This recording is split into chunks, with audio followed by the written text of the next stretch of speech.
میں نے کہا اصل میں آپ رہتے ہیں ان لوگوں کے پاس جو بیچارے عشاء کی رکعتیں بھی پوری نہیں بتا سکتے، اس لیے آپ کے اندر یہی وہم پیدا ہوا ہے۔ میں نے کہا میاں نبی پاک نے غلامی ختم کر دی؟ کہنے لگا جی نہیں، یہ میرے پاس ابن اسحاق کا حوالہ ہے، ابن حشام ہے، فلانی کتاب ہے، فلانی کتاب ہے۔ میں نے اسے کہا بچے آپ سمجھے نہیں، نبی کریم علیہ السلام نے نا غلامی کو اتنی عزت دے دی تھی کہ غلامی غلامی رہ ہی نہیں گئی تھی، غلامی غلامی رہی نہیں۔ تو جب کسی چیز کا نام ہی ختم کر دیا جائے، اس کا وہ عہدہ ہی ختم۔ یہ جو لوگ تھوڑے سے اداروں سے انسلاک رکھتے ہیں وہ سمجھتے ہوں گے کہ سیٹ ہی اگر ختم کر دی جائے کوئی، تو اس سیٹ پر جو بندے موجود بھی ہوں تو وہ سیٹ ہی نہیں، سیٹ ہی کوئی نہیں۔ حضور نے دیکھے نا، حضرت ابو ذر غفاری فرماتے ہیں میں اپنے غلاموں کے بارے میں بڑا سخت تھا، لوگ مثال دیتے تھے کہ اگر پھر تمہارا وہی حال کریں جو ابو ذر اپنے غلاموں کا کرتا ہے۔ فرماتے میں جب کلمہ پڑھنے آیا تو بڑی نصیحتیں حضور نے فرمائیں، تو جب میں واپس جانے لگا تو ایک آواز دی، میں واپس لوٹا تو فرمایا ایک بات کا خیال رکھنا۔ یا رسول اللہ وہ کون سی؟ فرمایا اپنے غلاموں کے ساتھ اچھا سلوک کرنا۔ تو فرماتے میں نے فوراً عرض کی حضور کس طرح کا سلوک کروں، کس طرح کا؟ تو یہ ابن ماجہ میں، ابو داؤد میں، نسائی میں، مسند احمد میں، کیا خوبصورت انداز ہے۔ جو بڑے انسانی حقوق کی تنظیموں پہ بات کرنے والے نا، پورے یورپ میں شور مچانے والے، وہ بڑے حقوق بیان کریں گے، سیمینار کریں گے، چارٹر لکھا جائے گا، ڈبیٹ ہوگی، ایوان اقبال میں سیمینار ہوگا، فلانی جگہ ہوگا، کچھ پلے نہیں پڑے گا۔ میرے نبی کے دو جملے، ختم ہو گئی ساری باتیں۔ رسول کریم علیہ السلام نے فرمایا جس طرح کا خود کھانا اس طرح کا غلاموں کو کھلانا، جس طرح کا خود پہننا اس طرح کا غلاموں کو پہنانا۔ ختم ہو گئی بات۔ او یار تھوڑا سوچے، میں نے بات کر دی، آپ نے سن لی، ذرا غور کرے۔ جس طرح کا خود کھانا، بلاؤ نہ وہ حاجی صاحب جڑے بڑے نیک نے، جن کپڑے آپ پاندے نہ ملازم ہی ہی پاندا ہے، بلاؤ نہ وہ سیٹ جو بڑی تقریریں کرتا ہے غریبوں کے حق میں، جس طرح کا خود کھاتا ہے غلام بھی اسی طرح کا کھاتا ہے۔ لیکن وہ عمل کرنے والے لوگ تھے، انہوں نے پھر عمل کر کے دکھایا۔ مولا علی شیر خدا کرم اللہ تعالی وجہ الکریم۔ ایک بات اور کر دوں، چلو آ گئی۔ حضرت علی کا ماننے والا جب مجھے جاہل ملتا ہے نا کوئی، کہ میں حضرت علی کا ماننے والا ہوں، تو میں انہوں کہنا تیری مہربانی کسی درس گاہ داخل ہو جا۔ اتنے بڑے عالم کا ماننے والا اور تیرا حال کیا ہے؟ دیکھیں نا، میں کہوں او استاد جی کا شاگرد ہوں، کہ بندے کہیں گے تیری گلہ تے نہیں پہ دس دیا۔ تھوڑی مہربانی کرے، جس سے کائنات نے علم لیا اور زمانے نے فیض پایا، ماننے والا اس کا ہو اور اسے دعائے قنوت بھی نہ آتی ہو، تو یہ کیا تماشا ہے؟ آپ دیکھیں نا، آپ کس بات کہاں کی ہے، سٹیٹس کہاں کا آپ بیان کر رہے ہیں، اور معیار آپ کا کیا ہے؟ بالکل جہالت کی بات کر دینا۔ اور بات مولا علی شیر خدا، حضرت علی المرتضیٰ کوفے میں نا اپنے غلام کو لے کے بازار تشریف لے گئے، کہنے لگے یار موسم آ گیا ہے، میرا دل ہے کہ کپڑے نہ خرید لیں قدر کے۔ اس نے کہا حضور چلیں، تو غلام کہتا ہے 2 جوڑے حضرت علی نے خریدے، ایک مہنگا ایک سستا۔ تو موٹی بات ہے، جو مہنگا ہے وہ آقا پہنے گا اور سستا ایسے ہی ہوتا ہے نا جی۔ چلو اور گل کرنے ہیں شادی، جلدی سمجھے جا جائے گی۔ جدھر جائیے دکاندار کو ویاہ تے کپڑے لین تے انہوں کہیدا ایک پان والے وکھا، پھر کہیدا ایک دین دوان والے وکھا۔ وہ دین دوان والے کہڑے ہوندے نے بھلا؟ جڑے پان والے نہیں ہوندے۔ دین دوان والے کہڑے ہوندے نے؟ ایک وہ دے جڑے پانے والے نے، تے ایک وہ دے جڑے دینے والے نے۔ یہ دینے والے وہ ہوندے نے جڑے پان والے، ہاں جی وہ والے دکھا۔ تو وہ دکاندار کے پاس جا کے حضرت مولا علی شیر خدا رضی اللہ تعالیٰ نے اس کے ساتھ بیٹھے، 2 جوڑے خریدے۔ غلام کہتا ہے جب واپس نکلے تو حضرت علی رضی اللہ تعالیٰ نے وہ دونوں جوڑے، چونکہ میں غلام تھا میں نے پکڑے ہوئے تھے، سمجھ لیں کہ وہ تھیلا کپڑوں کا میرے ہاتھ میں تھا۔ فرماتے شیر خدا کا گھر آ گیا، میرا بھی غریب خانہ آ گیا، اب ہم نے جدا ہونا تھا، تو ڈیفینیٹ بات تھی، طے تھا کہ یہ پتلا جو ہے اور کم قیمت کا جوڑا میرا ہے۔ تو کہتے ہیں حضرت علی شیر خدا رضی اللہ تعالیٰ عنہ نے مجھے کہا کہ میرا جوڑا دے دو، تو میں نے وہ کپڑا جو مہنگا تھا وہ ان کی طرف بڑھایا، تو انہوں نے سستے کپڑے پہ ہاتھ ڈالا، فرمانے لگے یہ تیرا ہے۔ اور وہ پیر صاحب بھی ایسے کر سکتے ہیں ویسے کبھی کبھی، ہاں ان کے لیے بھی جائز ہے، کوئی منع ان کے لیے بھی منع ہاں جی، نذرانہ لینا بھی سنت ہے اور کبھی کبھی غریب مرید کو دینا بھی سنت ہے. یہ بھی سرکار کے دین میں بات موجود ہے. بلکہ حضرت شیخ شہاب الدین سہروردی سے کسی نے کہا نذرانہ کس کو کہتے ہیں؟ فرمایا امیر سے لے لینا اور غریب کو دے دینا، اسی کا نام نذرانہ ہے. حضرت مولا علی شیر خدا کے اس غلام نے جب مہنگا جوڑا اپنے پاس دیکھا اور سستا حضرت علی کی طرف دیکھا تو اس نے ایک جملہ کہا. پھر حضرت علی نے جواب دیا، یہ ہے شیر خدا کی تعویل. ہم نا جب بچوں کو سبق پڑھاتے ہیں نا مدارس میں، تو پہلے اعتراض قائم کرتے ہیں، پھر خود اس کا جواب دیتے ہیں. تو دو قسم کا جواب ہوتا ہے، ایک الزامی ہوتا ہے، ایک تحقیقی ہوتا ہے. کئی دفعہ ہمارے بچے مطمئن نہیں ہوتے، وہ کہتے ہیں جی میں نہیں مطمئن ہوا، جواب دوبارہ دیں. لیکن حضرت علی تھے نا، غلام نے اعتراض قائم کیا، اس نے ایک جملہ کہا، کہنے لگا حضور یہ سستا جوڑا مجھے دے، مہنگا آپ نے. فرمایا کیوں؟ کہنے لگا اس لیے کہ آپ آقا ہیں اور میں غلام ہوں. اب شیر خدا کا جواب سنے شیروں والا. فرمانے لگے نہیں میاں، مہنگا تو پہن اور سستا میں پہنوں. کہنے لگا کیوں ہے؟ فرمانے لگے اس لیے کہ میں بوڑھا ہوں تو جوان ہے. میں بوڑھا ہوں تو جوان جو ہوتے ہیں وہ پہنے کپڑے اچھے اچھے مہنگے، میرا تو بڑھاپا ہے. وہ شخص کہتا ہے کہ میرے پاس اس بات کا جواب ہی کوئی نہیں تھا، کوئی جواب. اتنی بڑی بات کر دی. فرمانے لگے یہ مہنگا ہے، یہ جوان کوئی آدمی پہنے، میں بوڑھا ہوں. میں تو دعوت دین فقط مقصد صوفیاء کا. آج بھی دین کے حوالے سے جو تشریحات، آج نہ لوگ دین کے خلاف نہیں بولتے. کوئی بندہ آپ کو ایسا نہیں ملے گا، کوئی بھی. آج کے دور میں جو فتنہ ہے وہ ہے دین کی غلط تشریح کا فتنہ. غلط تشریح. ٹی ویوں پہ لوگ بیٹھ گئے، وہ تشریحات غلط کر رہے ہیں. ہر بندہ کہے گا نبی پاک نے اپنے دشمنوں کو معاف کیا، آپ کہتے ہیں گستاخ کو پھانسی دینی. ہر بندہ یہ اور آیتیں پڑھ پڑھ کے سنائیں گے، وَمَا أَرْسَلْنَاكَ إِلَّا رَحْمَةً لِّلْعَالَمِينَ. حالانکہ انہیں یہ نہیں پتا کہ رحمت للعالمین نبی نے فرمایا ہے کہ اگر کوئی شراب پیے گا تو ہم اسے کوڑے ماریں گے. اور حضور نے کوڑے مروائے ہیں، اپنی آنکھوں کے سامنے سرکار نے کوڑے مروائے ہیں. رحمت للعالمین نبی نے. جہاد کی بات آئی ہے تو فرمایا اب قتال ہوگا، اب کافروں کی گردنیں کاٹی جائیں. ہر چیز کا ایک وقت ہوتا ہے. غلط تشریحات. جی حضور نے اپنے بے ادب کو معاف کیا، تو میں نے کہا نبی پاک نے بے ادب کو معاف کیا، کسی صحابی نے حضور کے بے ادب کو معاف نہیں کیا. آپ دین کی تشریح کو سمجھے. اسی طرح کا معاملہ اور بہت ساری چیزوں کے ساتھ ہے.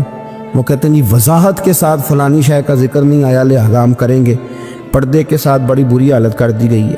عورتوں کا پردہ بالکل لوگوں نے، اور یہاں تک لوگ کہتے ہیں کہ جی چہرے کا پردہ ہی نہیں، دین میں تو آنکھیں نیچی کرنے کا حکم ہے. تو میں نے کہا ٹھیک ہے آپ آنکھیں نیچی کر لیں، کچھ کریں تو صحیح نا. اور مختلف قسم کی غلط تشریحات ہیں، توضیحات ہیں. کہتے ہیں جی پیر صاحب سے پردے کی کوئی ضرورت نہیں، اس لیے کہ پیر باپ کی جگہ پہ ہوتا ہے. باپ تو نہیں نہ ہوتا، جگہ پہ ہوتا ہے نا.